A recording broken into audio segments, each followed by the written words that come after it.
అందరికీ వందనాలు. Praise the lord. వాక్యం వింటున్న వారందరికీ ప్రభువైన యేసుక్రీస్తు వారి శుభనామంలో వందనాలు తెలియజేస్తున్నాను. నా ప్రియ సహోదరి సహోదరులారా, మనందరి జీవితాల్లో మనల్ని ప్రేమించే వాళ్ళు ఉంటారు, అలాగే మనల్ని ద్వేషించే వాళ్ళు కూడా ఉంటారు. ప్రేమించే వాళ్ళు మనం పరిపూర్ణులమైనందుకు మనల్ని ప్రేమించరు. మనలో లోపాలున్నా, బలహీనతలున్నా, వాళ్ళను బాధ పెట్టే మాట తీరు, ప్రవర్తన అప్పుడప్పుడు మన దగ్గర కనిపించినా మనల్ని క్షమిస్తారు, ఓర్చుకుంటారు, సహిస్తారు, మళ్ళీ ప్రేమిస్తారు. గతంలో ప్రేమించారు, ఇప్పుడు ప్రేమిస్తున్నారు, ఫ్యూచర్లో కూడా ప్రేమిస్తూనే ఉంటారు. మళ్ళీ చెప్తున్నా, మనం మంచి వాళ్ళం అయినందుకు కాదు.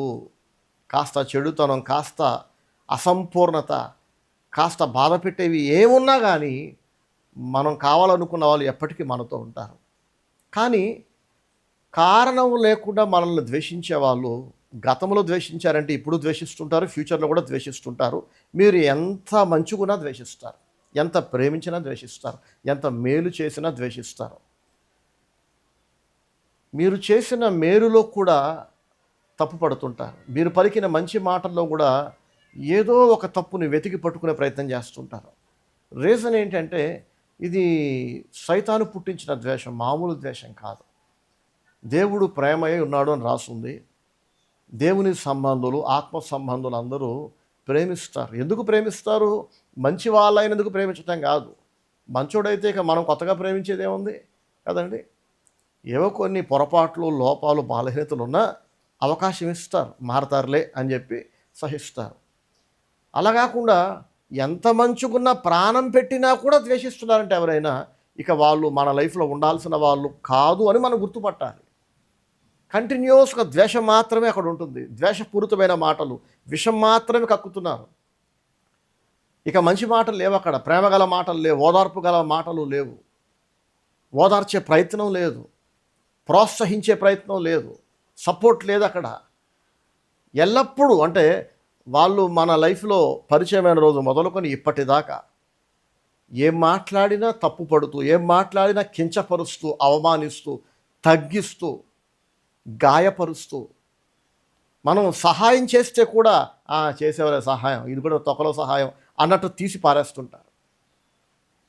బయట ఇంకెవరో వాళ్ళకి పెద్దగా మేలు చేయకపోయినా, ఇంకా కీడు చేసినా కూడా వాళ్ళు వీళ్ళకి నచ్చారు కాబట్టి ఆ సహాయం చేయని వ్యక్తులు ఉంటారు చూసారా, వాళ్ళు కీడు చేస్తున్నా కూడా వాళ్ళని ప్రేమిస్తారు, పొగుడుతారు, భజన చేస్తారు. ఎందుకింత అన్యాయంగా అడ్డగోలుగా దిగజారి ప్రవర్తిస్తున్నారంటే వీళ్ళు దుష్టుని సంబంధులు, వీళ్ళకి నీతి ఉండదు, న్యాయం ఉండదు, విలువలు ఉండవు, దేవుని భయం ఉండదు, వాక్య క్రమం ఉండదు. సింపుల్. ఎవరినో కావాలనుకున్నారు, వాళ్ళు దరిద్రులైనా, వెధవలైనా, భక్తిహీనులైనా, నీతి మాలినోళ్ళైనా వీళ్ళు కావాలనుకున్నారు కాబట్టి ఇక వాళ్ళని ప్రేమిస్తారు, సపోర్ట్ చేస్తారు, వెనకేసుకొస్తూ ఉంటారు. షార్ట్గా దీన్ని ఒక్క మాటలో చెప్పాలంటే ఆత్మ సంబంధులు అందరూ ఆత్మ సంబంధులను ప్రేమిస్తారు, దేవుని సంబంధులు అందరూ దేవుని బిడ్డలను ప్రేమిస్తారు. సైతాను సంబంధులు దేవుని బిడ్డల్ని ఎలా ప్రేమిస్తారు చెప్పండి. కాబట్టి వెలుగు చీకటి ఒకేసారి ఒక చోట ఎలాగైతే ఉండలేవో, దేవుని బిడ్డలు అపవాది పిల్లలు కలిసి స్నేహం చేయలేరు, బంధుత్వాలు కుదరదు, రాకపోకలు కుదరదు. ఒక ఇంట్లో ఒక తల్లి తండ్రికి పుట్టిన తోడబుట్టినోళ్ళైనా, అన్నదమ్ములైన, అక్క చెల్లెలైనప్పటికీ కూడా ఒకే అమ్మ నాన్నకు పుట్టారు, కయ్యూను హేబెలు ఇద్దరు. కానీ కయ్యూనికి హేబెలు మీద చంపేంత ద్వేషం ఎందుకు వచ్చింది? మీరు చదివితే బైబిల్లో హేబెలు కయ్యూనికి ఏ ద్రోహం చేయలే, ఏ కీడు చేయలే, మాట వల్ల కానీ, ప్రవర్తన వల్ల కానీ, ఏ రకంగానూ ఏ రూపంలోనూ కీడు చేయలే. కానీ తనకు ఏ ద్రోహము చేయని హేబెలుని కయ్యూను మనసారా ద్వేషించాడు, అతని మీద పగబట్టాడు. కయ్యూను దేవునికి అర్పణ తెచ్చాడంట. ఆ అర్పణ దేవుడు చెప్పిన విధంగా లేదు కాబట్టి దేవుడు కయ్యూను అర్పణను తృణీకరించాడు. తప్పెవరిది? కయ్యూనుదే. హేబెలు దేవుడు చెప్పినట్టు అర్పణ తీసుకొచ్చాడు కాబట్టి దేవుడు హేబెలు అర్పణను అంగీకరించాడు. ఇప్పుడు కయ్యూను ఏం చేయాలి? కయ్యూను కూడా హేబెలులాగా, తన తమ్ముడైన హేబెలులాగా, భక్తుడైన హేబెలులాగా అతని బుద్ధి మార్చుకొని, సరే ప్రభా నాకు బుద్ధి వచ్చింది, నేను కూడా నువ్వు చెప్పినట్టే అర్పణ చేస్తా, నా తమ్ముడిని చూసి బుద్ధి తెచ్చుకుంటా, నా బ్రతుకు మార్చుకుంటా, నువ్వు అంగీకరించే విధంగా నా అర్పణ తీసుకొస్తా అని బుద్ధిని, బ్రతుకును మార్చుకోవాలి కయ్యూను కదా. కానీ కయ్యూను అలా చేయలేదు. తన తమ్ముడైన హేబేలు మీద ద్వేషం పెంచుకున్నాడు. హేబేలు చేసిన తప్పల్లా ఏంటంటే కయీను దృష్టిలో దేవుని చేత స్వీకరించబడటం. దేవుడు ఎందుకు స్వీకరించాడంటే హేబేలు భక్తుడు కనుక, విధేయుడు కనుక, లోబడుతున్నాడు దేవునికి. కాబట్టి కయీను అవిధేయుడు కనుక విధేయుడైన హేబేలు మీద ద్వేషం పెంచుకున్నాడు. తన తమ్ముడైన హేబేలు ఎదురొచ్చాడు, అన్నయ్య అని రాగానే ఈ అన్నయ్యకి మాత్రం తమ్ముడి మీద ప్రేమ పుట్టట్లా. కొట్టి చంపాలన్నంత కసి, ద్వేషం, పగ లోపటి నుంచి ప్రవహిస్తున్న రక్తం బాయిల్ అయిపోతుంది, మరుగుతుంది. అప్పటికి దేవుడు హెచ్చరిస్తూనే ఉన్నాడు కయీన్ని, తప్పు చేస్తున్నావు కయీను అని. ఈ కయీను దేవుని లెక్క చేయటం మానేశాడు, దేవునికి భయపడటం మానేశాడు. అసలు దేవునికి భయపడేవాడు హేబేలు అర్పించినట్టే దేవుడు చెప్పినట్టు అర్పించేవాడుగా. దేవుడు అంటేనే లెక్క లేనోడికి తోడబుట్టిన తమ్ముడైన హేబేలు అంటే ఇంకా లెక్క, ప్రేమ, ఆప్యాయత, అనురాగం, ఏమంటే విలువలు, మర్యాదలు ఇవన్నీ ఎడుస్తాయి ఆడికి. కయీనికి దేవుని భయం లేదు. తను లోబడడు. లోబడే వారిని చూసి, లోబడి దీవించబడుతున్న హేబేలు లాంటి వాళ్ళు చూసి సహించడు. కయీను రాయి తీసుకుని తన తమ్ముడైన హేబేలు తల మీద కొట్టి చంపేశాడు, తల పగలు కొట్టి చంపేశాడు. ఎంత ద్వేషం! ఇది మామూలు ద్వేషం కాదు. ఇది కేవలం ఒక మనిషిలో మరొక మనిషి మీద పుట్టిన సాధారణమైన ద్వేషం కాదు. ఇది దుష్టుడి సంబంధి అయితేనే, సైతాను సంబంధి అయితే తప్ప తన తమ్ముడైన హేబేలు మీద ఇంత ద్వేషం, ఇంత పగ, ఇంత వైరం పెంచుకోవడం సాధ్యమవుతుంది. కయీను కూడా తర్వాత చచ్చిపోయాడు. కొన్ని వేల సంవత్సరాలు దొరికిపోయాయి. కానీ దేవుడు ఉన్నాడు, ఇంకా సాతాను కూడా ఉన్నాడు కదా. అలాగే దేవుని బిడ్డలు ఉన్నారు ఈ తరంలో కూడా, సాతాను సంబంధాలు కూడా ఈ జనరేషన్లో ఉన్నారు. కాబట్టి దేవుని పిల్లల మీద సాతాను పిల్లల వైరం, ద్వేషం, పగ, కోపం, పట్టజాలనంత ఆక్రోశం, ద్వేషం కంటిన్యూ అవుతున్నాయి ఈ జనరేషన్లో కూడా. అంటే ఒకవేళ మన జనరేషన్లో హేబేలు లాంటి వాళ్ళు, కయీను లాంటి వాళ్ళు కూడా పుట్టారనుకోండి, ఈ కయీను లాంటి వాళ్ళు అంటే ఎవరు? వీళ్ళు భక్తిహీనులు, దేవుడు అంటే భయం, భక్తి, విధేయత లేని దరిద్రులు. ఈ కయీను లాంటి వాళ్ళు హేబేలు లాంటి విధేయుల మీద, భక్తుల మీద ఆనాటి కయీను కక్కిన కారణము లేని కోపము, కారణము లేని ద్వేషము, పగ కక్కుతూనే ఉంటారు. అప్పట్లో కయీను హేబేలు ఇద్దరు ఆదామవ్వలకు పుట్టారు కదా, సేమ్ అమ్మ, సేమ్ నాన్న, సేమ్ కొంప. కానీ ఒకడు దుష్టుడు సంబంధి, ఒకడేమో దేవుని బిడ్డ, ఒకడు విధేయుడు, ఒకడు అవిధేయుడు, అంతే. ఒకవేళ మళ్ళీ మన జనరేషన్లో ఒకే అమ్మా నాన్నలకు ఒకే ఇంట్లో ఒక ఆత్మ సంబంధి, ఒక దుష్టుడు సంబంధి పుట్టాడు అనుకోండి, ఖచ్చితంగా ఈ దుష్ట సంబంధి ఆత్మ సంబంధిని ద్వేషిస్తాడు. ఒకే ఇంట్లో ఒకవేళ ఒక ఆత్మ సంబంధి పుట్టి ముగ్గురో నలుగురో మిగతా తోడబుట్టులు అందరూ దుష్ట సంబంధం అనుకోండి, అది చచ్చేదాకా పోనంత ద్వేషం వాళ్ళలో ఉంటుంది, చంపే అంత పగ. ఇప్పుడు చంపలేరు కదా, చంపితే తీసుకెళ్ళి బొక్కలే వేస్తారు పోలీసులు. చంపలేరు గనక చంపాలన్నంత కోపం, ద్వేషం, పగ ఉన్నప్పటికీ చంపితే పోలీసులు తీసుకెళ్ళి జైలు వేస్తారు కాబట్టి చంపలేక.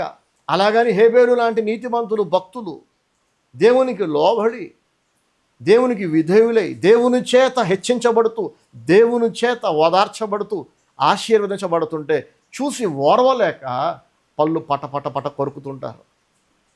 కంట్రోల్డ్ లైఫ్ స్టైల్ వాళ్ళకు ఉండదు, అన్కంట్రోల్డ్ లైఫ్ స్టైల్ అన్నమాట. అన్కంట్రోల్డ్ బ్లడ్ ప్రెషర్ ఉంటుంది. ఎన్ని ట్యాబ్లెట్లు వేసినా తగ్గట్లేదంటే అది మందులకు తగ్గే బీపీ కాదు, అది ద్వేషం వలన పుట్టిన బ్లడ్ ప్రెషర్, అసూయ వలన, కుళ్ళు వలన, పగ వలన. ఇంకా బాగా చెప్పాలంటే సాతాను వారిలో పుట్టించిన ద్వేషం అది. దానికి మందు లేదు, దానికి పరిష్కారం లేదు. నరకములో కాల్చబడితే కూడా అది పోదిక.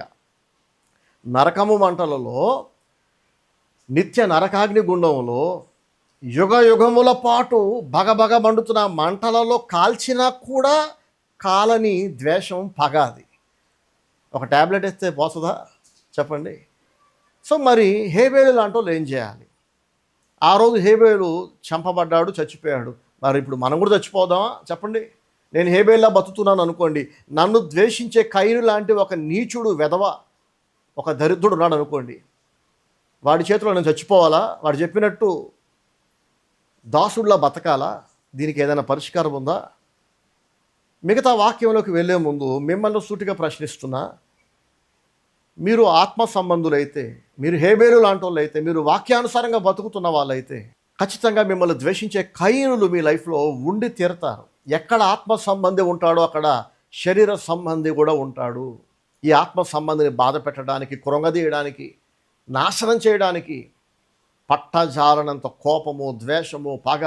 ఏంట్రా వాడు నీకు చేసిన ద్రోహం అంటే, అసలు వాడు బతుకుండటమే నేను ఓరవలేను, వాడు విధేయుడై వర్ధిల్లటం నేను చూడలేను. నువ్వు కూడా లోబడొచ్చు కదా దేవునికి, నువ్వు కూడా వర్ధిల్లొచ్చు కదా అంటే, ఆనాడు కయీను వినలేదు కదా దేవుని మాట. ఈనాటి కయీనులు కూడా వినరు.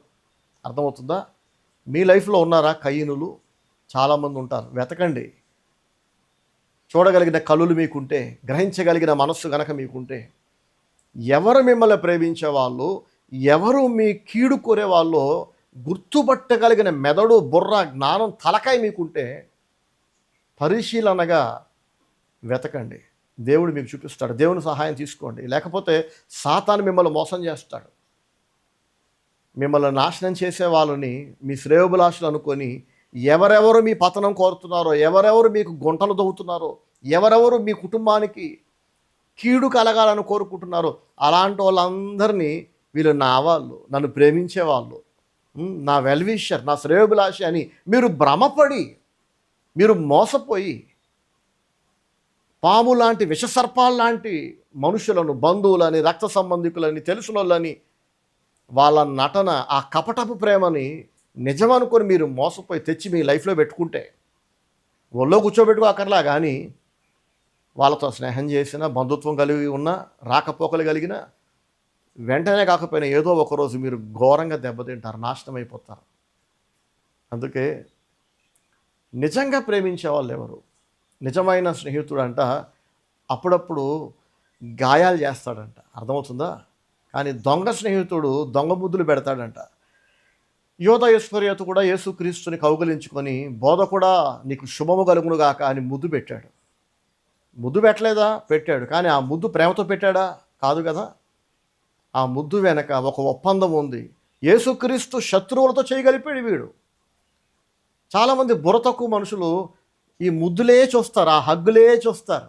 వాళ్ళు మాకు ముద్దులు పెడతారండి, మాకు హగ్గులు పెడతారండి, పండగ వస్తే పప్పలు పంపుతారండి, బట్టలు పెడతారండి. ఒరే వాడిచ్చే పప్పలు, బట్టలు, తేనె పూసిన వెన్న లాంటి మాటలే మీకు కనబడుతున్నాయి. వెనకాల వాళ్ళు మీ కీడు కోరుతున్నారు, మీకు హాని తలపెడుతున్నారు. నేరుగా హాని చేస్తే దొరికిపోతాం అనుకొని చాలామంది మీకు నేరుగా హాని చేయట్లా. కానీ మీరు డెవలప్ అవ్వకూడదు, మీరు ఫ్లోరిష్ అవ్వకూడదు, మీరు ప్రాస్పర్ అవ్వకూడదు అని మనసులో కోరుకుంటున్నారు. అది హాని కాదా?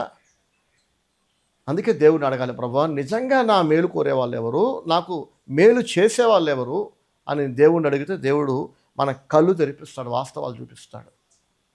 నిజంగా మనల్ని ప్రేమించే వాళ్ళు గాయం చేసినా, దెబ్బ కొట్టినా, బాధ పెట్టినా, అర్థమవుతుందండి, ఆ దెబ్బలలో, గాయం చేసే ఆ మాటలలో, నొప్పించే ఆ మాటలలో మీకు మేలే అవుతుంది. అయితే ఇప్పుడు అసలు ప్రశ్న ఏంటంటే, కయీను లాంటి వాళ్ళ చేతిలో మనం నాశనం అయిపోవాలా? హేబేలు లాంటి నీతిమంతులు నాశనం అయిపోవాలా?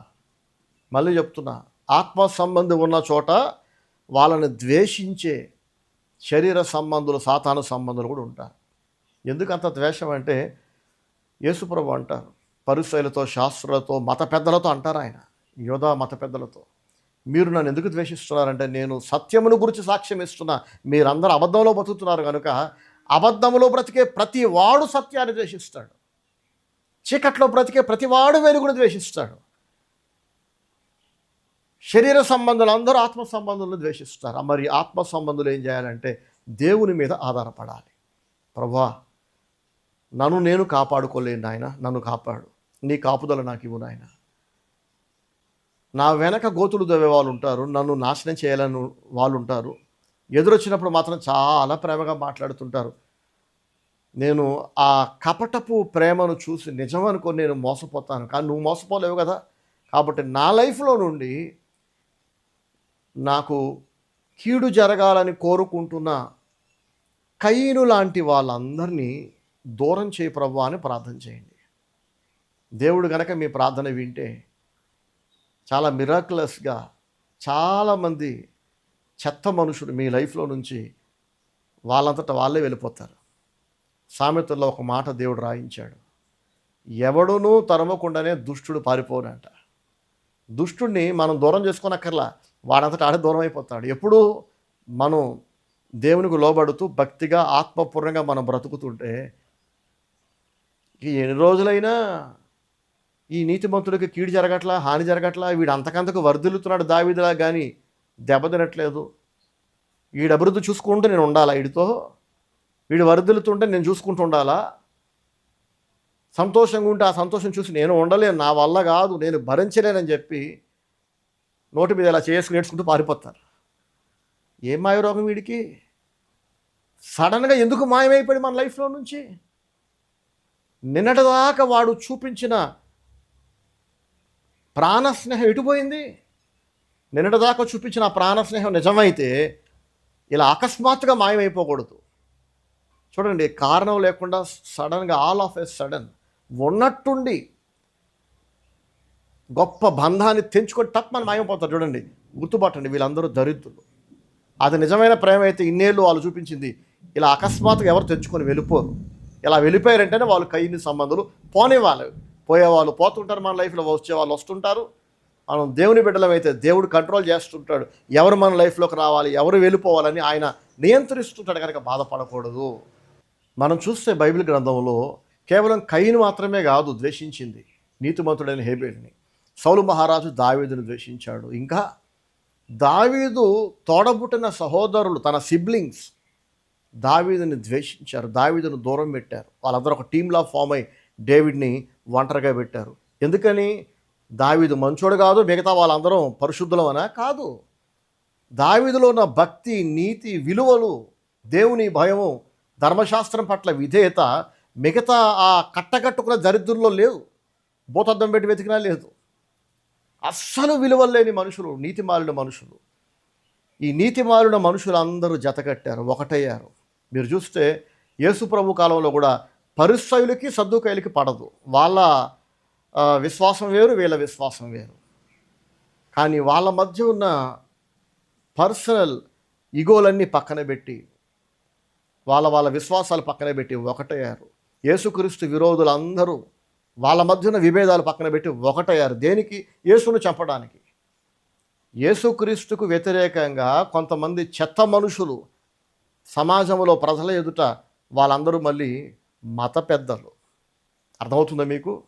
మత పెద్దలు అందరూ వాళ్ళకి నమస్కరిస్తారు. అందరి దృష్టిలో వాళ్ళు బోధకులు, అందరి దృష్టిలో వాళ్ళు నీతిమంతులు, పెద్దలు, పరిశుద్ధులు. కానీ ఈ పరిశుద్ధులని చెప్పబడుతున్న ఈ దరిద్రులందరూ కలిసి పాపము లేని యేసుక్రీస్తుని ఏకాకిని చేసి ఈ పాపిష్టి గుంపు అంతా జతకట్టారు. ఒక సినిమా డైలాగ్ కొన్ని సంవత్సరాలుగా బాగా ఫేమస్ అయిపోయింది. ఎక్కడ చూసినా అదే, పిల్లల నోట్లో, పెద్దల నోట్లో, ముసలోళ్ళ నోట్లో, అది డైలీ లైఫ్లో ఒక డైలాగ్ అయిపోయింది. ఏంటది? పందులే గుంపుగా వస్తాయి, సింహం సింగిల్గా వస్తుందని. నిజమే కదా, బైబిల్లో జరిగింది అదే కదా. యోసేపు అన్నదమ్ములు 10 మంది కట్టకట్టుకొని యోసేపు అనే నీతిమంతుడిని సింగిల్ చేసేసారు, వేరు చేసేసారు, చేసేసి గోతులో పడేశారు. అంతటితో వారి పగ చల్లారలా, అంతటితో వారి ద్వేషం చల్లారలా. గోతులో నుంచి బయటికి తీసి దిగంబరిగా బట్టలన్నీ తీసేసి ఐగుప్తీయులకు అమ్మేశారట. ఇక్కడ కూడా మనం చూస్తే గుంపు కట్టిన ఆ 10 మంది యోసేపు అన్నదమ్ములు వాళ్ళు చేసింది మంచి పనా? వాళ్ళు చేసింది దేవునికి నచ్చే పనే? చెప్పండి. దేవునికి కోపాన్ని తెప్పించే పనే కదా. కానీ 10 మంది ఒక మాట మీద ఒకటైనంత మాత్రాన ఆ 10 మంది చేసింది మంచని కాదు. యోసేపు ఒక్కడిని వేరు చేసేస్తే చూసే వాళ్ళందరూ ఏమనుకుంటారంటే, ఒక ఇంట్లోని 11 మంది అన్నదమ్ముల్లో 10 మంది ఒకటై ఒక మాట మీద నిలబడి ఆ ఒక్కడిని వేరు చేసి అమ్మేశారంటే, గోతులో పడేశారంటే, వాడు ఎంత వెదవో కదా, వాడు ఎంత తేడాగాడో. అందుకే ఈ 10 మంది ఏక మనస్సు కలిగి ఒక మాట మీద ఉన్నారు, ఆ ఒక్కడిని వేరు చేసేసారు. వాడు తేడాగాడై ఉంటాడు, వాడు పిచ్చోడై ఉంటాడు, వాడు సైకో అయి ఉంటాడు. మిగతా అన్నదమ్ములతో కలిసి ఉండే సఖ్యత, తగ్గింపు, మంచి మనసు వీడికి లేదేమో అనుకుంటారు. కానీ వాస్తవం వేరేలా ఉందండి. బైబిల్లో మనం చూస్తే 10 మంది జత కట్టినంత మాత్రాన, ఆ 10 మంది ఒక మాట మీద ఉన్నంత మాత్రాన ఆ 10 మంది అభిప్రాయం దేవుని దృష్టిలో న్యాయం కాదు. వాళ్ళు చేసిన తప్పే. సింగిల్గా యోసేపుని వేరు చేసేసినంత మాత్రాన యోసేపు పాపాత్ముడు కాదు, అతనే నీతిమంతుడు. ఆ ఇంట్లో, ఆ ఇంటికి మహిమ అతనే, ఆ ఇంటికి గర్వకారణం అతనే. యోసేపు లాంటి వాడు, యోసేపు లాంటి ఒక నీతిమంతుడు, భక్తుడు, ఒక యథార్థవంతుడు, వారి తోడబుట్టిన వాడుగా పుట్టడం వీళ్ళు చేసుకున్న అదృష్టం. అర్థమవుతుందా? కానీ ఏది విలువైందో ఏది వ్యర్థమైందో గుర్తుపట్టే తెలివి లేని వాళ్ళు ఏం చేస్తారు? దేవుడు కనికరించి యోసేపు లాంటి ఒక వజ్రాన్ని, ఒక నీతిమంతుడిని వాళ్ళకి తమ్ముళ్ళలాగా ఇచ్చిన, తోడబుట్టిన వాళ్ళలాగా ఇచ్చిన వాళ్ళు పారేసుకున్నారు యోసేపుని. అతనికి కీడు చేశారు, ద్రోహం చేశారు. వాళ్ళు యోసేపు విలువ గుర్తుపట్టలేదు కాబట్టి యోసేపు నాశనం అయిపోతాడా? దేవుడు యోసేపు విలువ గుర్తుపట్టగలిగిన చోటికి యోసేపుని తీసుకెళ్ళాడు. ప్రైస్తలాడు, హల్లెలూయా. ఐగుప్తు రాజైన ఫరో యోసేపు విలువ గుర్తుపట్టాడు. ఐగుప్తు అంతటి పైన అధికారిగా పెట్టాడు. యోసేపు, నువ్వు ఎలా చెప్తే నేను అలా వింటా, పేరుకే నేను రాజుని, నీదే పరిపాలన అంతా, నీదే పెత్తనం అంతా అని అతనికి అప్పచెప్పాడు.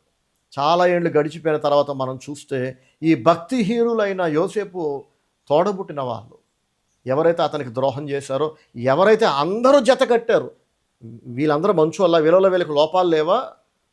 ఆ పెద్దోడికి మిగతా 9 మంది మంచిగా కనబడుతున్నారు, ఆ ఆఖరోడికి మిగతా మొదటి 9 మంది మంచిగా కనబడుతున్నారు, కానీ ఈ 10 మందికి యోసేపే తేడాగా కనిపిస్తున్నాడు. ఏంటంటే ఇతను ఆత్మ సంబంధి, వాళ్ళు శరీర సంబంధులు. ఇతను దేవుని బిడ్డ, వాళ్ళు సైతాను పిల్లలు. అంతే. ఇంకా అది రిపీట్ అవుతూనే ఉంటుంది. మీరు ఆత్మ సంబంధిగా బ్రతకాలనుకుంటే మీరు ఒంటరిగా విడిచిపెట్టబడతారు. పందులన్నీ గుంపుగా చేరతాయి. మీరు సింహంలా బతకాలనుకున్నప్పుడు మీరు ఒంటరిగా మిగిలిపోతారు. అయినా పర్వాలా, సింహంలా సింగిల్గానే ఉండండి. పందులన్నీ గుంపు కట్టుకున్నా సరే పంది విలువ పెరుగుతుందో చెప్పండి? జూకి వెళ్ళామండి, ఒక మూలకి సింహం ఉంది కానీ ఒంటరిగా ఉంది. మరో చోట ఒక 100 పందుల్ని కట్టేసి పెట్టారు, ఒక చోట జూలో, అడవి పందుల్ని. ఏది చూడటానికి వెళ్తారు మీరు? చాలాసార్లు వెళ్ళా జూకి నా పిల్లల్ని తీసుకొని. మొన్న కూడా రీసెంట్గా వెళ్ళొచ్చాం మళ్ళీ. జూకి వెళ్ళగానే సింహం ఎక్కడుంది, పులి ఎక్కడుందని వెతుక్కుంటూ వెళ్ళాం మేము. పందులు చూడటానికి వెళ్ళాల. కనుక దేవుని భయము, భక్తి లేని శరీర సంబంధులు పందులు గుంపు కట్టినట్టుగా ఎంతమంది ఒక గుంపులో ఫామ్ అయినా సరే, ఆ పందుల గుంపుకి, ఆ భక్తిహీనుల గుంపుకి, ఆ శరీర సంబంధుల గుంపుకి విలువ రాదు. దేవుని దృష్టిలో రాదు, మనుషుల దృష్టిలో రాదు. ఆత్మ సంబంధి ఎక్కడున్నా, ఎంతమంది విడిచిపెట్టినా, ఒంటరిగా ఉన్నా దేవుడు వారిని హెచ్చిస్తాడు. నా ప్రియ సహోదరి సహోదరులారా, మీరు ఆత్మ సంబంధులైతే మిమ్మల్ని ద్వేషించే శరీర సంబంధులు మీ లైఫ్లో ఉండి తీరతారు, ఖచ్చితంగా ఉంటారు. మీ వీధిలో ఉంటారు.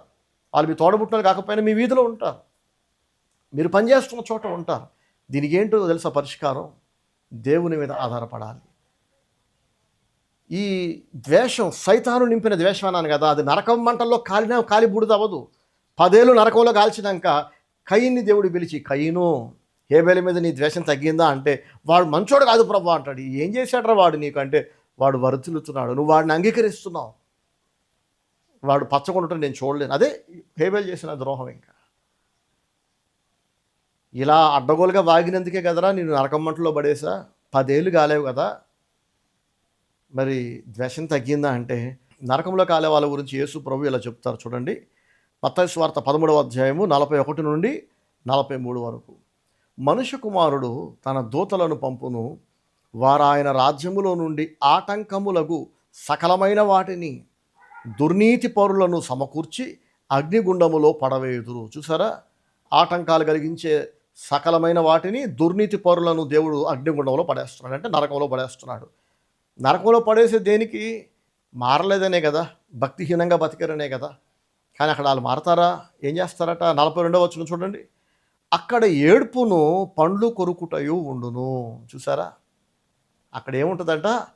ఏడుపు, పండ్లు కొరకటం. మీరు అనుకోవచ్చు మంటల్లో కాలుతున్నందుకు బాధకేడుస్తారేమో అని. కాదు, ఆ ఏడుపు ఎలా ఉంటుంది? మంట మంట, దాహం దాహం అంటూ ఏడుస్తుంటారు. కానీ దాన్ని మించిన ఏడుపు ఒకటి ఉంటుంది. అదేంటో తెలుసా? పరలోక రాజ్యములు ఉన్న దేవుణ్ణి చూసి, దేవునితో ఆనందిస్తున్న నీతిమంతులను చూసి, అమ్మా వీడు పరలోకం వెళ్ళిపోయాడే, వీడి నాశనం అయిపోవాలని నేను కోరుకుంటే, నేనేమో కాలుతున్నా, వాడేమో నీతిమంతుడై అక్కడ వెలుగు వెలుగుతున్నాడు దేవునితో అని చెప్పి అసూయతో కూడిన ఏడుపు ఏడుస్తూ ఉంటారు. ఇది జరగడం నాకు ఇష్టం లేదు, వాడు నవ్వటం నాకు ఇష్టం లేదు, వాడు బాగుండటం నాకు ఇష్టం లేదు, వాడు వర్ధిల్లటం నాకు ఇష్టం లేదు. కానీ అదిగో పరలోకం వెళ్ళిపోయాడు, ఇంకా నవ్వుతున్నాడు, సంతోషంగా ఉన్నాడు అని పళ్ళు పట పట పట పట కొరుకుతుంటారంట ద్వేషంతో. నా ప్రియ సహోదరి సహోదరులారా, దుష్ట సంబంధులలో పుట్టే ద్వేషము తిట్టినా పోదు, కొట్టినా పోదు, చంపినా పోదు, నరకంలో పడేసినా పోదు. నిత్య నరకాగ్ని గుండంలో దేవుడు ఎవరెవరు నేస్తున్నాడంటే ఇలాంటి వాళ్ళని. అక్కడ ఏడుపును పండ్లు కొరుకుతూ ఉండును. అప్పుడు నీతిమంతులు తమ తండ్రి రాజ్యములో సూర్యుని వలె తేజరిల్లుదురు. చూసారా, నీతిమంతులు తమ తండ్రి రాజ్యములో సూర్యుని వలె తేజరిల్లుదురు, వర్ధిల్లుతుంటారంట. సూర్యుడిలాగా మహిమతో ప్రకాశిస్తుంటారు. ఆ ప్రకాశం వాళ్ళు సూర్యునిలాగా నీతిమంతులు ప్రకాశించడం నరకములో బాధించబడుతున్న దుష్టులకి కనిపించేలాగా దేవుడు ఒక సెటప్ చేసి పెడతాడు. అది చూసి పళ్ళు కొరుకుతూ ఉంటారు, పళ్ళు పాట కొరుకుతుంటారు, దేవుని కూడా దూషిస్తారు. అసలు ఈ దేవుడే మంచోడు కాదు, ఆయన ఎందుకు దీవించాలి, ఆయన ఎందుకు పరలోకం తీసుకెళ్ళాలి? ఎరా నీ బుద్ధి మారదా? ఇలా ఏడిసి చచ్చినందుకే కదా భూమి మీద వాళ్ళు బతుకుండగా నీతిమంతులు వర్ధిల్లుతుంటే, దావీదు వర్ధిల్లుతుంటే సౌలు ఏడిచాడు. దావీదు గొలియాతును చంపి మేలు చేసి సౌలుకు మేలు చేశాడు, ఇజ్రాయేలుకు మేలు చేశాడు. మేలుకు ప్రతిగా సౌలు దావీదుకు కీడు చేశాడు. అర్థమవుతుందండి?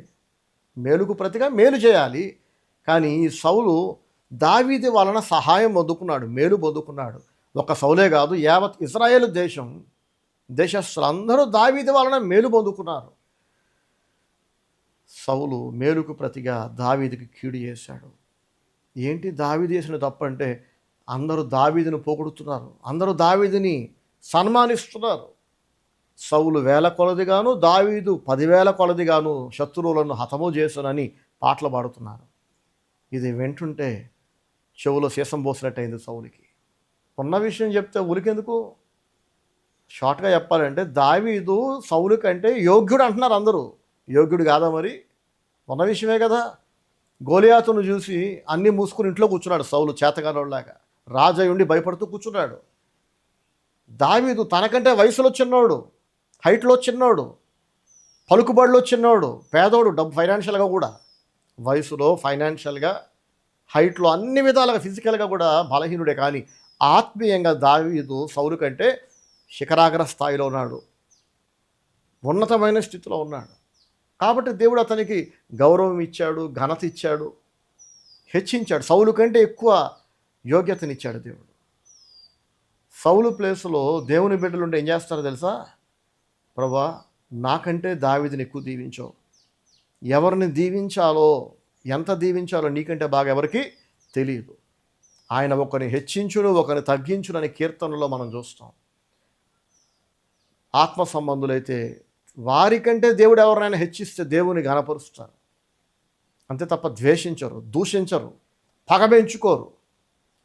పగబెంచుకొని పందుల్లాంటి ఒక గుంపును పోగు చేసుకొని మనందరం కట్టగట్టుకొని యోసేపు లాంటి నీతిమంతులను, హేబేలు లాంటి నీతిమంతులను, దావీదు లాంటి నీతిమంతులను, యేసుక్రీస్తు లాంటి కారణ జన్ములను, లోకరక్షకుని ఒంటరిగా పెట్టేసి ఏదో శునకానందం అంతే, ఏదో కొంచెం మానసిక వేదన గురి చేద్దాం, కొంచెం బాధ పెడదాం. అందరూ గుంపులాగా ఫామ్ అయితే ఆ ఒంటరిగా విడిచిపెట్టబడ్డ వ్యక్తి కుమిలిపోతాడు, బాధపడతాడు, ఒంటరితనానికి గురవుతాడని ఈ పందుల గుంపు భావన, అంటే భక్తిహీనుల భావన.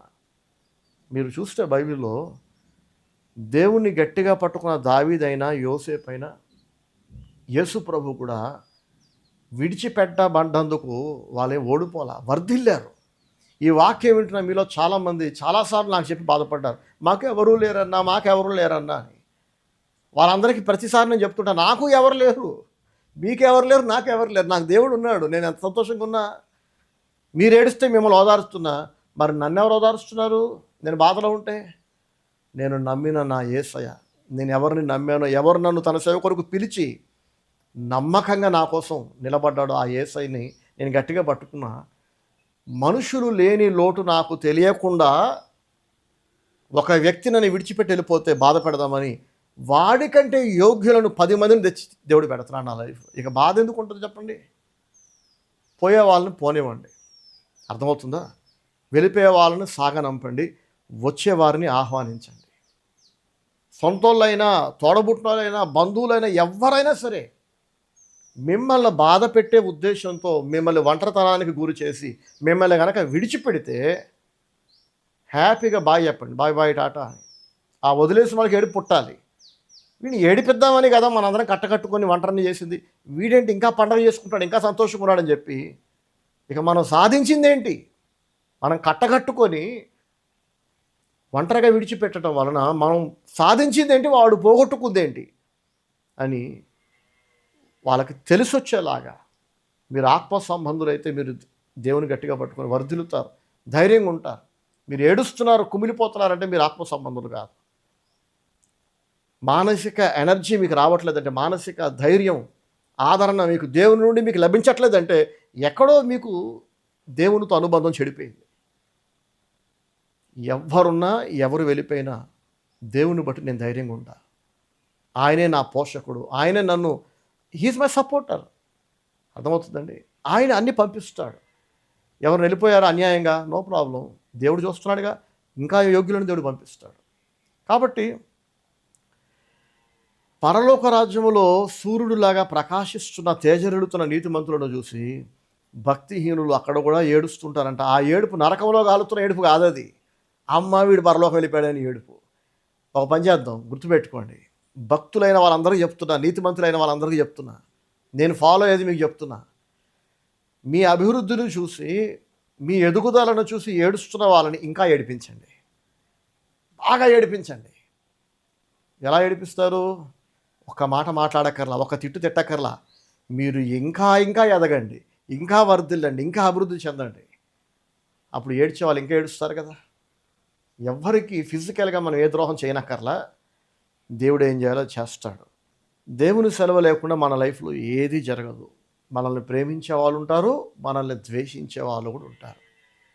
ప్రేమించే వాళ్ళు ప్రేమిస్తూనే ఉంటారు, ద్వేషించే వాళ్ళేమో మీరు ఎంత మంచుకున్నా ద్వేషిస్తూనే ఉంటారు. మీరు ఎంత మంచి పనులు చేసినా, మీ ప్రాణం పెట్టినా కూడా తప్పు పడుతుంటారు. ఒకవేళ ఎవరైనా మీ హేటర్స్కి, మిమ్మల్ని ద్వేషించే వాళ్ళకి మీరు మీ గుండె కోసుకొని ఇలా తీసి ఇచ్చారనుకోండి, అప్పుడు కూడా తప్పు పడతారు. ఏంటో తెలుసా? ఆ ఇచ్చేది ఏదో మొన్న ఇవ్వచ్చుగా, ఏంటి ఇంత లేటుకి ఇచ్చావు అని, అప్పుడు కూడా తప్పు పడతారు. సో ఎంత ప్రేమించినా ఇది ప్రేమే కాదు అని ఎవరైనా మీ గురించి మాట్లాడితే ప్రేమించడం మానేయండి. ఇక అలా పంది ముందు ముత్యాలు వేద్దన్నాడు దేవుడు, పరిశుద్ధమైన కుక్కలకి పెట్టద్దన్నాడు కదా. ఎక్కడైతే మీ ప్రేమకు విలువ లేదో, మీ మర్యాద గుర్తించబడట్లేదో, మీ కష్టం అసలు కష్టమే కాదు, నువ్వు చేసిందేంటి, నువ్వు కాబట్టి ఆడి చేస్తాడు, ఆడి కాబట్టి ఈడి చేస్తాడని చెప్పి మిమ్మల్ని తీసి పారేసి మాట్లాడితే మీ ప్రేమకు, మీ కష్టానికి, మీ సహాయానికి, మీ ఆరాటానికి, మీ పోరాటానికి అసలు గుర్తింపు లేదు, విలువ లేదు అని మీరు గ్రహిస్తే వాళ్ళు మీ లైఫ్లో ఉన్న కయ్యూరులను గుర్తుపట్టండి. మీరు ఏం చేసినాక వాళ్ళు అలాగే ఉంటారు, ఇంకో 10 ఏళ్ళ తర్వాత అలాగే ఉంటారు. మీ జీవితాన్ని అలాంటి దరిద్రుల కోసం దారపోయకండి.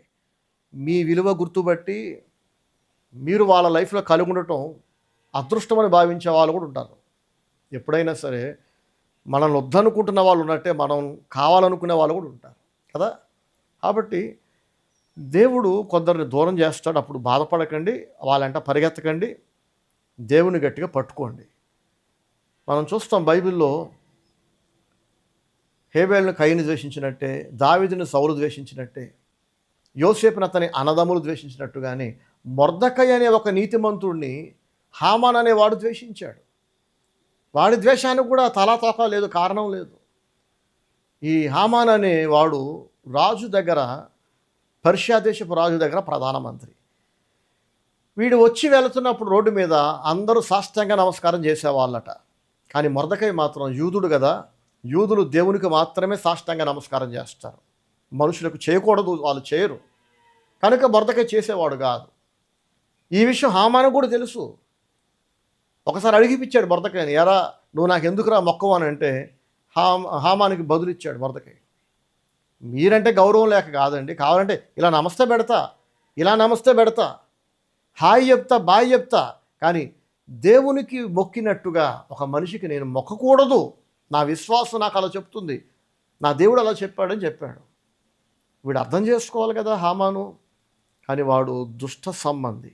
ఇంత చెప్పుకున్నాం కదా, ఎక్కడ ఆత్మ సంబంధులు ఉంటారో అక్కడ దుష్ట సంబంధులు కూడా ఉంటారు. నీతిమంతుడు ఉన్న చోట నీతి మాలినోడు కూడా ఉంటాడు. కొన్నిసార్లు ఆ నీతి మాలినోడు ఆ కొంపలోనే ఏడుస్తాడు. ఒక అమ్మ నాన్నకి కలిసి పుడతారు, హేబేలు కయ్యూరు లాగా. మీకు అర్థమవుతుంది కదా, యోసేపు అతని అన్నదమ్ముల్లాగా, దావీదు అతని అన్నదమ్ముల్లాగా. కొన్నిసార్లు మన ఇంట్లో పుట్టినోడు కాకపోయినా ఆ వీధిలో పరాయి కులంలో పరాయి కుటుంబంలో పుట్టినోడు అయి ఉంటాడు. అసలు ఆడికి మనకి గొడవ ఉండదు. ఆ వీధిలో మనల్ని చూడగానే ఉరుమురుము చూస్తుంటారు, విషం కక్కుతుంటారు. ఏంటంటే వాడి లోపల ఈవిల్ స్పిరిట్స్ ఉన్నాయి. వాడు సాతాను సంబంధి.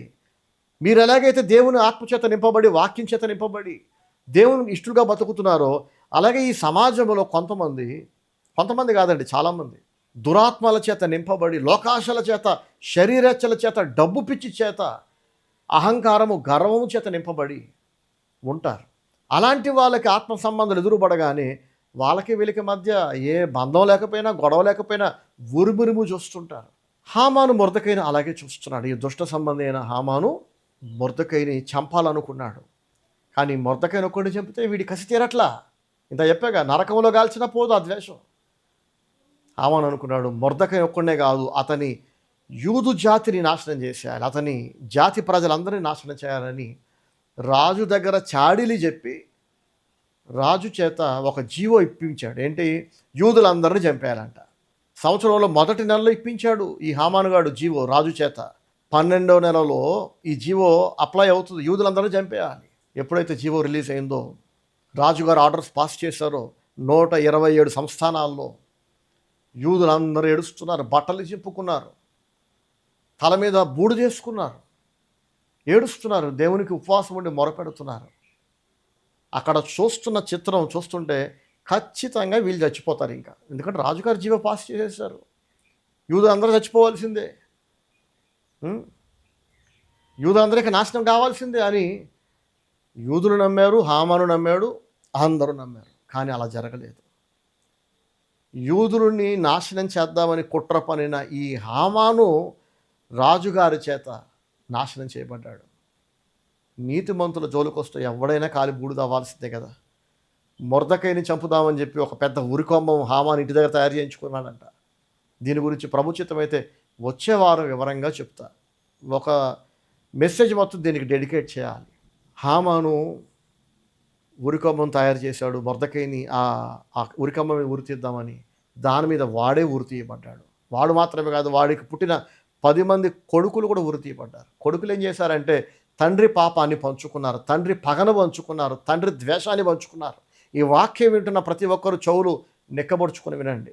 మా అమ్మ కదా, మా నాన్న కదా అని చెప్పి మీ అమ్మ నాన్నకున్న పెంట బుద్ధులు, పాడు బుద్ధులు, భక్తిహీనమైన కోరికలను మీరు పిల్లలు కనుక షేర్ చేసుకొని, ఇప్పటిదాకా వాళ్ళు భక్తిహీనంగా బతికి నాశనమైంది చాలదన్నట్టు పిల్లలైన మీరు కూడా ఆ వంకరతనాన్ని, ఆ బుద్ధిహీనతను, ఆ భక్తిహీనతను మీ జనరేషన్లోకి గనక మీరు లాక్కు తెచ్చుకుంటే, మా నాన్నలాగా నేను కూడా ఉంటా, మా అమ్మలాగా నేను కూడా ఉంటా.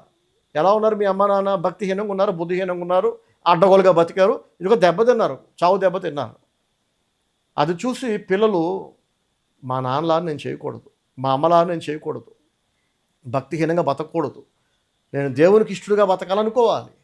వీరప్పన్ అనే ఒక గజ దొంగ కూతురు కర్ణాటక రాష్ట్రంలో గంధపు చెట్లు నరికి ఇల్లీగల్గా స్మగ్లింగ్ చేసి డబ్బులు సంపాదించుకునే ఒక గజ దొంగ వీరప్పనికి పుట్టిన ఒకే ఒక కూతురు పెద్ద లాయర్ అయింది, పేరు ప్రఖ్యాతులు సంపాదించుకుంది.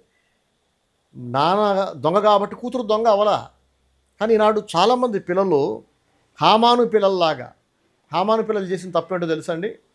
హామాను పగను పంచుకున్నారు. హామాను లాగానే హామాను మొర్దెకైని ద్వేషించాడు. ఇప్పుడు పిల్లల వంతు వచ్చింది, వాళ్ళు కూడా మొర్దెకైని ద్వేషించడం మొదలెట్టారు. వీళ్ళకి బుర్ర లేదు, వీళ్ళకేం తెలియదు. హామాను అతని భార్య ఇంట్లో డిస్కషన్ మాట్లాడుకొని, హామాను అతని భార్య, అతని స్నేహితులు, బంధువులు, చూడండి, ఒక కుక్క వెంట ఇంకో 10 కుక్కలు తిరుగుతుంటాయి కదా. ఒక కుక్క జాతి జంతువుతో ఆ జాతికి చెందిన మరో 10 జీవులు పరిగెడుతుంటాయి. హామాన్ లాంటి వాడికి ఫ్రెండ్స్ ఎలాంటి వాళ్ళు ఉంటారు? అందరూ వీళ్ళలాంటి ఎదవలే, ఇలాంటి భక్తిహీనులే. ఇంత చెప్పుకున్నాం కదా, పందులు గుంపుగా చేరతాయని. ఒక పంది ఒక కుక్క స్నేహం చేయడం చూసారా ఎక్కడైనా మీరు? ఒక పులి ఒక పంది కలిసి స్నేహం చేయడం చూసారా? పందులన్నీ ఒక గుంపులా ఉంటాయి, కుక్కలన్నీ గుంపులా ఉంటాయి, కొంగలన్నీ గుంపులా ఉంటాయి. నీతిమంతులంతా ఒక టీంలా ఉంటారు.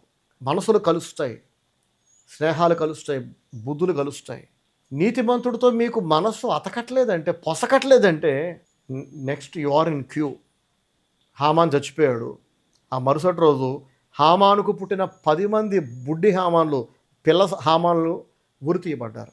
జ్ఞాపకం పెట్టుకోండి, తల్లిదండ్రుల తప్పులను, తల్లిదండ్రుల వంకరతనాన్ని, బుద్ధిహీనతను, అసూయను, ఏడుపు బుద్ధిని, అంటే కయ్యను, సౌలు మొదలైన వాళ్ళ గురించి చెప్పుకున్నాం కదా, యోసేపు అన్నదమ్ములు, వాళ్ళకు ఉన్నదంటే ఏడుపు, అసూయ. ఎవడో బాగుపడుతుంటే, ఎవడో వర్ధిల్లుతుంటే వీళ్ళు తెగ ఏడుస్తూ ఉంటారు. ఆ ఏడుపుకి ఇక ఫుల్ స్టాప్ లేదు. కొంతమంది చూస్తే ఆశ్చర్యం వేస్తుంది.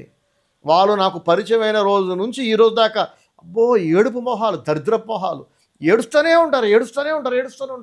ఎవడైనా ఏళ్ళ తరబడి ఏడుస్తారండి? కాలు దెబ్బ తగిలింది, ఏడుపు వచ్చింది, ఏడిశారు. నొప్పి తగ్గాక ఏడు పాపాలుగా ఏడుస్తూనే ఉంటారు. నాకు పరిచయమైన రోజు నుంచి ఈ రోజు దాకా ఏంటిగా ఇలా నిరంతరాయంగా ఒక సీరియల్ కంటిన్యూ అవుతుంటుంది చూసారా? ఎన్ని జోకులు వస్తున్నాయి సోషల్ మీడియాలో సీరియల్స్ మీద. 5 ఏళ్ళు 10 ఏళ్ల పాటు సీరియల్ కంటిన్యూ అవుతుంటాయి కదా. అలా ఏళ్ల తరబడి ఏడుపు బొకాలు వేసుకొని ఎప్పుడు చూసినా ఏడుపు. ఆ ఏడుపు బొకాలు చూడగా నాకు ఏడుపు వస్తుంటుంది. చాలా హ్యాపీగా ఇక వాక్యం రికార్డ్ చేద్దాం అని అన్ని రెడీ చేసుకుంటుంటే ఒక ఏడుపు మొహవాడు ఎవడో ఎదురొచ్చినా, ఫోన్ చేసినా, మాట్లాడినా నా మనసంతా కొంతసేపు డిస్టర్బ్ అవుతుంది, కలత చెందుద్ది.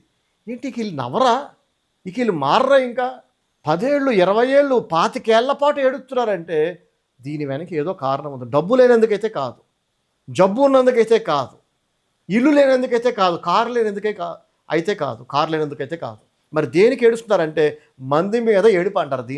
దీన్ని హిందువులు నరగోళ అంటారు. అందుకే దిష్టి యంత్రాలు పెట్టుకుంటారు చూడండి, ఇళ్ళ మీద దిష్టి బొమ్మ పెట్టుకుంటారు. ఏంటంటే ఇలాంటి దరిద్రులకు భయపడే. ఎవడో ఇల్లు కట్టుకుంటే ఈ దరిద్రులు ఏడుస్తుంటారు. బొడబొడ ఏడుస్తూ ఉంటారు. మొఖాలు ఒక రాయి పెడతారు, ఇక ఆ మొఖాలు చూడలేదు, దరిద్రపు ముఖం. ఆదివారం ఆరాధనకి వెళితే విశ్వాసుల మొఖాలు కొంతమంది అలాగే ఉంటాయి. ఈ పిల్ల పరిచయం అయినప్పటి నుంచి ఆ దరిద్రపు ముఖం చూడలేకపోతున్నాం. అదే ఏడుపు ముఖం. ఏంటంటే ఒకసారి ఎవడో ఇల్లు కట్టుకుంటే ఏడుచుకుంటూ వస్తుంది, ఆడు ఇల్లు కట్టుకుంటే దీనికి ఎందుకు ఏడుపు మొహం ఇదంతే. ఈ దరిద్రం వీళ్ళతో ఆగదు. రేపు వీళ్ళకి పిల్లలు పుడతారు, వాళ్ళు పెద్దోళ్ళు అవుతారు, మళ్ళీ వాళ్ళు కూడా ఏడుపు మొహాలు వేసుకుని వస్తూ ఉంటారు. మేకకి మేక పిల్ల పుట్టినట్టు, కాకి కాకి పుట్టినట్టు, పంది కడుపులో మళ్ళీ ఇంకొక పందే పుట్టినట్టు. చూడండి, నా పిల్లలు ఇద్దరు నాలా తయారయ్యారు. చక్కగా కీబోర్డ్ ప్లే చేస్తారు, పాటలు పాడతారు, పాడుకుంటూ కీబోర్డ్ ప్లే చేస్తారు. 19 ఏళ్లకే నా పాటలు బాగా ఫేమస్ అయిపోయినాయి. స్టీవెన్ శాస్త్రి అనేవాడు నా బంధువుల్లో, మా అమ్మ వైపు కొత్తపల్లి వంశంలో, ఇటు నా నాన్న వైపు తగరం వంశంలో బాగా ఫేమస్ అయిపోయా. ఎంత మంచి పాటలు రాస్తాడు ఈయన అని. 19 ఏళ్లకే నా పెద్ద కొడుకు ఫేమస్ అయిపోయాడు. 17 ఏళ్ళకే చిన్నోడు ఫేమస్ అయిపోయాడు. లైక్ ఫాదర్ లైక్ సన్ అంటారు, లైక్ మదర్ లైక్ డాటర్ అంటారు. దేవుడు కూడా ఒక ప్రవక్త చేత రాయించాడు, తల్లి ఎట్టిదో బిడ్డయో అట్టిదే అని. తల్లిదండ్రుల్లో లేని భక్తి, మంచితనం, విలువలు పిల్లలకు వస్తాయా? అవే చూస్తూ అవే వింటూ పెరిగిన పిల్లలు అలాగే తయారవుతారు. ఎప్పుడు చూసినా ఏడుపు మొహం వేసుకున్న ఒక తల్లి అందరి మీద, పక్కింటోళ్ళ మీద పడి ఏడుస్తుంటుంది, వీధుల వాళ్ళ మీద పడి ఏడుస్తుంటుంది, బంధువుల మీద పడి ఏడుస్తుంటుంది, ఆఖరికి పాస్టర్ గారి కొంప మీద కూడా ఏడుస్తూ ఉంటుంది ఒక పనికి మాలింది. అలాంటి పనికి మాలిన దానికి పుట్టిన పిల్లలు ఆ అమ్మ ఏడుపు, ఆ అమ్మ కడుపులో పడ్డప్పటి నుంచి ఏడుపు వింటూ ఉంటుంది కదా, సనుగుతూ గునుగుతూ అసంతృప్తి. ఇంతకీ ఎవరూ ఈ మహాతల్లికి చేసిన ద్రోహం ఏమీ లేదు. ఒకడు కష్టపడి వ్యవసాయం చేసుకుంటే పంట బాగా పండింది, అమ్మ వాడు పంట పండిందిగా అని ఏడుస్తుంటుంది. ఇంటికి వచ్చి ఇక వారమంతా సనుగుతూ గునుగుతూ మొగుడిని తిడుతూ, చేతగానోడా వాడు చూడు బాగుపడ్డాడు, ఈడు చూడు బాగుపడ్డాడు. ఆ ఏడుపు చల్లారే లోపు ఎవడో కొత్తగా కారో బండో కొనుక్కున్నాడు అనుకోండి, ఈ ఏడుపు మొహంతో మళ్ళీ మొదలెడుతుంది ఏడుపు. మళ్ళీ ఈ ఏడుపుతో మొహంతో మళ్ళీ ఆదివారం చర్చకు వస్తుంది. నేను అడుగుతుంటా, ఏంటమ్మా మొహం అలా పెట్టావు ఏంటంటే, ఏమీ లేదు అన్నయ్య. ఏమీ లేదని నోటుతా అంటున్నావు, మొహం ఎందుకు అలా పెట్టావు? ఎవడో మొగుడు చచ్చిపోయింది దానిలాగా. మొగుడు బతికే ఉన్నాడు, మరి ఎందుకు ఇలా పెట్టావు? నీకేమో నష్టం కదంటే, నాకేం కలగలేదు అన్నయ్య. ఆడెవడో కారు కొనుక్కున్నాడు, దీని మొహం అలా తగలడింది. ఈ ఒక దరిద్రం మొహం చుట్టమే దరిద్రం అంటే, ఆ నెక్స్ట్ జనరేషన్ పిల్లలు కూడా మళ్ళీ ఇదే ఏడు మొహాలతో మొదలెట్టారు అనుకోండి. హామాను కడుపున పుట్టిన 10 మంది బొల్లి హామాన్లు అందుకే ఉరి తీయబడ్డారు. ఇంత పచ్చిగా ఓపెన్గా చెప్తున్నా. రకరకాల ప్రాంతాలకు వాక్యం చెప్పడానికి వెళ్తా కదా, ఏడుపు మొహం పెట్టుకున్న తల్లిదండ్రుల కడుపున మళ్ళీ ఏడుపు మొహం పిల్లలు. ఈ దరిద్రం మళ్ళీ ఇంకొక జనరేషన్ అంతా ఇదే ఏడుపు చూడాలా నేను? దేనికి ఏడుస్తున్నావు అమ్మా? దేనికి రే? ఎందుకు ఏడుస్తున్నావు? ఆడోళ్ళు ఏడుస్తున్నారంటేనే దరిద్రం అంటే కొంతమంది ఆడంగితనం కలిగిన మగవాళ్ళు ఉంటారు. ఎప్పుడు సనుగుడు, ఎప్పుడు కంప్లైంట్లు. వాళ్ళు మంచోళ్ళు కాదు, వీళ్ళు మంచోళ్ళు కాదు, ఈడొక్కడే మంచోడైనట్టు. మళ్ళీ పిల్లలు కూడా తల్లిదండ్రుల్లాగా భక్తిహీనులైతే అదే వంకరతనం, అదే అసూయ, అదే ద్వేషం, అదే ఏడుపు, అదే సనుగుడు అలా కంటిన్యూ చేస్తే మీ అమ్మా నాన్న చావు దెబ్బ తిన్నట్టే, వాళ్ళు సుఖపడనట్టే, వాళ్ళు బాగుపడనట్టే, వాళ్ళు స్థిరపడనట్లుగా మీ బతుకు కూడా అలాగే తయారవుతుంది. మళ్ళీ మనిషి ఏమి ఇస్తున్నా పంట పోయిన కదా. అలా కాకుండా మీరు బాగుపడాలనుకుంటే తల్లిదండ్రులు చేసిన తప్పులు పిల్లలు చేయకూడదు. తల్లిదండ్రులు చేస్తున్న తప్పులకు మద్దతు ఇవ్వకూడదు, సహకరించకూడదు. ఇప్పుడు అర్థమవుతుందా? సో హామాను పిల్లలను కూడా కనికరించకుండా ఎస్తేరు మహారాణి రాజుగారితో మాట్లాడి హామానుకు పుట్టిన 10 మంది పిల్లలను ఏ ఊరికి అమ్మమైతే హామాను మొర్దెకై అనే భక్తుడిని చంపడానికి తయారు చేశాడో, ఏ ఊరికి అమ్మ మీద అయితే అతను ఉరి తీయబడ్డాడో అదే ఊరికి అమ్మ మీద హామానుకు పుట్టిన 10 మంది హామాను వారసులు, అతని సంతానం ఉరి తీయబడ్డారు. ఎస్తేరు రాణి మహారాణి నీతిమంతురాలు, యోగ్యురాలు, భక్తురాలు. కానీ ఆమె జాలి పుట్ల వీళ్ళ మీద. ఎందుకంటే హామాను మీద జాలి పడితే వాడు ఎంత ద్రోహం చేస్తాడో, వాడి పిల్లల మీద జాలి చూపించినా వాళ్ళు కూడా అంతే ద్రోహం చేస్తారు. ఈ వాక్యం విన్న వాళ్ళు ఎవరైనా స్టీవెన్ అన్న నా గురించే చెప్పాడంటే, అవును మీ గురించే చెప్పాయి. మీ ఏడు మొహాలు మానేయండి. ఆ దరిద్ర మొహాలు వేసుకొని సంతోషంగా నవ్వుతూ వచ్చిన పాస్టర్ గారు కూడా ఏడు పుట్టించకండి. అసలు నేను ఏడవను. మా అమ్మ నాన్న చచ్చిపోయినప్పుడు బాధపడ్డా, కొన్ని రోజులు ఏడ్చాను. దేవుడు మెల్లగా బాధ నుంచి నాకు ఉపశమనం ఇచ్చాడు. ఏది ఎలా జరిగినా దేవుని సెలవు లేనిదే జరగదు కనుక I'm ready to accept it. ప్రభా నువ్వు సెలవు ఇస్తేనే జరుగుద్ది కదా, కనుక నీ చిత్తం జరుగును కాక అని చెప్పి దేవుడు నిన్న 2 వారాల క్రితం దేవుని సేవలో వాడడానికి అనేక వస్తువులు కొనడానికి దాదాపు ఒక 2 లక్షల రూపాయలు ఇవ్వలే, ఇంకా చేతికి ఇవ్వలా, ఒకేసారి ఇవ్వలేక నెలకు 30,000 చొప్పున మేము తెచ్చిస్తామని చెప్పి 2 డాక్టర్ దంపతులు నాకు ప్రామిస్ చేశారు. ఒక 30,000 రూపాయలు తీసుకొచ్చి ఇచ్చారు. ఇప్పుడు చూడండి, ఈ వాక్యాలన్నీ రికార్డ్ చేస్తున్నాం. అవన్నీ ఎక్స్టర్నల్ హార్డ్ డ్రైవ్స్ సేవ్ చేస్తున్నాం. రీసెంట్గా మన యూట్యూబ్ ఛానల్ హ్యాక్ అయిపోయింది. ఒకవేళ దొరకకపోయి ఉంటే లాస్ట్ 12 ఇయర్స్గా అప్లోడ్ చేసిన వాక్యాలన్నీ పోయినట్టేగా. కానీ నా దగ్గర 12 ఏళ్ళు కాదు, ఆల్మోస్ట్ 20 ఇయర్స్కి పైగా రికార్డ్ చేస్తున్న అన్ని వీడియోలు ఎక్స్టర్నల్ హార్డ్ డ్రైవ్స్లో భద్రపరిచి ఉంచా. ఒకవేళ రేపు యూట్యూబ్ ఛానల్ పోయినా, ఇంకేదైనా నష్టం జరిగినా నా దగ్గర డేటా ఉంది.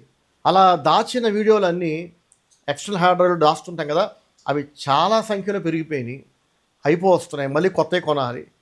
మంచి కంపెనీ ఒక హార్డ్ డిస్క్ అంటే కనీసం 10,000 పెట్టండి దొరకదు. అలా అవి కావాలి, ఇంకా చాలా వస్తువులు కావాలి మనకి, లేటెస్ట్ సాఫ్ట్వేర్లు కావాలి. ఖర్చు ఎప్పుడూ ఉంటూనే ఉంటుంది. యూట్యూబ్లో వాక్యం చూసి నన్ను గుర్తుపట్టి, మీరు పాస్టర్ గారు కదా, మీ వాక్యం మేము వింటున్నాం, మీ పాటలు మేము చూస్తున్నాం, మాకు మీకు సహాయపడాలని ఉంది, సేవలు మిమ్మల్ని బలపరచాలని ఉంది, దేవుని సేవలు మిమ్మల్ని బలపరచాలని మాకు దేవుడు ప్రేరేపణిస్తున్నాడు బ్రదర్ అని చెప్పి 2 డాక్టర్ దంపతులు, 2 doctors, wife and husband, every month ఒక 30,000 చొప్పున 2 lakhs పూర్తయ్యే వరకు వాళ్ళు స్పాన్సర్ చేయాలనుకున్నారు దేవుని సేవలో కావాల్సిన వస్తువులు కొనడానికి. యూట్యూబ్లో పెడుతున్న వాక్యం విని వాళ్ళకి నేను పరిచయం అయ్యా. వాళ్ళు ఇప్పుడు సపోర్ట్ చేద్దాం అనుకుంటున్నారు. దేవునికి మహిమ కలుగును గాక, హల్లెలూయా. సో ఇలా వాక్యం విని ఆదరించబడి బలపడి సేవలో నన్ను బలపరుస్తున్న వాళ్ళు ఒకవైపు ఉంటే, వాక్యం వింటూ ఏళ్ల తరబడి వింటూ, యూట్యూబ్లో వింటూ, చర్చకొచ్చి వింటూ, ఆ ఏడుపు మొఖాలేంటి, ఆ దరిద్ర మొఖాలేంటి, ఏలాడిపోయిన మొఖాలేంటి, దేవుడు మిమ్మల్ని ఎంత దీవించాడు, ఎంత ఆదరించాడు, దేవుడు మాకు ఎంత దీవించాడనే దాని గురించి కాదు, మాకు అవసరం లేదు, వాళ్ళని ఇంకా దీవించాడు, అందుకే ఎడుతున్నాం మేము. ఇంక వీళ్ళకి ఏడుపు ఆగుద్ది ఎప్పటికైనా? ఇలాంటి వాళ్ళు దేవుడు నరకంలో పడేటో చెప్పండి. కాబట్టి ఈ వాక్యం వింటున్న ప్రతి ఒక్కరూ ఏడుపు మానేయండి, అసూయ పడకండి. వేరే వాళ్ళతో కంపేర్ చేసుకుంటూ, వేరే వాళ్ళతో మీ జీవితాన్ని పోల్చుకుంటూ, మీకంటే ఎవరో సంతోషంగా ఉన్నారు, ఎవరో బాగున్నారు, ఆ ఇల్లు కట్టాడు, వీళ్ళు కారు కొన్నారు, వీళ్ళకి ఉద్యోగం వచ్చింది, వాళ్ళకి పెళ్ళి అయింది, వాళ్ళకి పిల్లలు పుట్టారు, నీకు పెళ్ళి అయింది, నీకు పిల్లలు పుట్టారుగా, వాళ్ళకి 2 మగ పిల్లలే, ఎక్కడైనా పడి చచ్చిపోయేకెళ్ళి ఇలాంటి బతుకు బతికే కంటే. పిల్లలు లేక ఏడుస్తున్న వాళ్ళు చాలామంది ఉన్నారు. దేవుడు కనికరించి నీకు మగపిల్లోడు కాకపోయినా ఆడపిల్లనే దేవుడు ఇచ్చాడు కదా. ఇచ్చాడు, కానీ అందరూ ఆడపిల్లలే. అందుకే అంట చచ్చిపోమని. ఇలాంటి బతుకు బతికే కంటే సావటం బెటరు.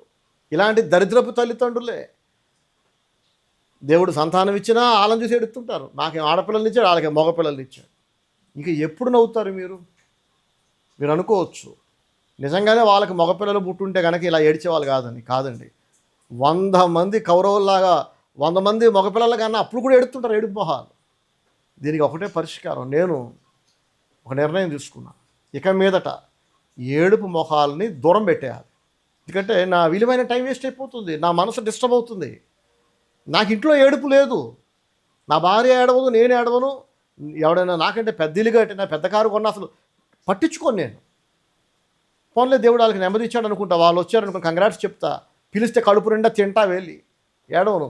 కొంతమంది ఫంక్షన్ పెట్టుకొని పిలిస్తే ఆ రోజు తినకుండా వెళ్ళిపోతారు ఏడుచుకుంటూ. ఏంటంటే వీడి ఇంట్లో ఫంక్షన్ పెట్టాడంటే వీడికి దేవుడు ఏదో మేలు చేశాడు, దేవుడు వీడికి ఎందుకు మేలు చేయాలి, ఫంక్షన్ పెట్టేంత డబ్బు వీడికి ఎందుకు ఉండాలి అని చెప్పి వాంతి వస్తుందని చెప్పి తినరు, కడుపులో నొప్పి వస్తుందని చెప్పి తినరు, మోషన్స్ అవుతున్నాయి అంటారు, కొన్నిసార్లు వాంతులు అంటారు, కొన్నిసార్లు జ్వరం వచ్చింది అంటారు. ఇలాంటి అబద్ధాలు చెప్పి తిండి తినకుండా వెళ్ళిపోతారు. ఏంటంటే ఎవడో ఫంక్షన్ చేసి అందరికి అన్నం పెడుతుంటే అందరూ నవ్వుతుంటే ఈ దరిద్రులు ఎడుతూ ఉంటారు. నవ్వే వాళ్ళతో కలిసి నవ్వాలి. అందరు నవ్వుతున్నప్పుడు ఏడుపు మొహం వేసుకొని మొగుడు చచ్చిపోయినట్టు, పిల్లం చచ్చిపోయినట్టు, పిల్లం ఎవరితో లేచిపోయినట్టు మొహం పెట్టి ఉన్నాడంటే అలాంటి నీచులను లైఫ్ నుంచి కట్ చేసి పడేయాలి. 10 మందితో కలిసి నవ్వటం రాదు, 10 మందితో కలిసి తినటం రాదు, 10 మందిని ఇంటికి పిలిచి పెట్టడం రాదు.